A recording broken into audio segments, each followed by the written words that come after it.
કેન્દ્ર શાસિત પ્રદેશ દીવ ખાતે સાંસદ ઉમેશ પટેલની અધ્યક્ષતામાં એરપોર્ટ સલાહકાર સમિતિની બેઠક યોજાઈ હતી। બેઠક દરમિયાન મુખ્યત્વે મુસાફરોની સુવિધા વધારવા અને એરપોર્ટને વધુ વપરાશકર્તા બનાવવા માટેના પગલાં લેવા,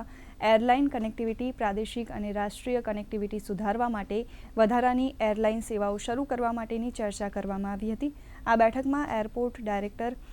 અજય ચંદ્ર શ્રીવાસ્તવ, એસડીએમ શિવમ મિશ્રા,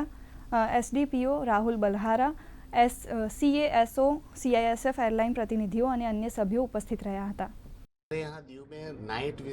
विजन का कुछ भी लैंडिंग की व्यवस्था नहीं है और हमारा जो रनवे है वो भी बहुत छोटा है, मतलब डिफेंस के लिए काम आने वाली सिस्टम नहीं है। तो प्रशासन भी चाहता है, हम भी चाहते हैं कि यहाँ पर एक डिफेंस के भी सारे जहाज उतरे और यहाँ से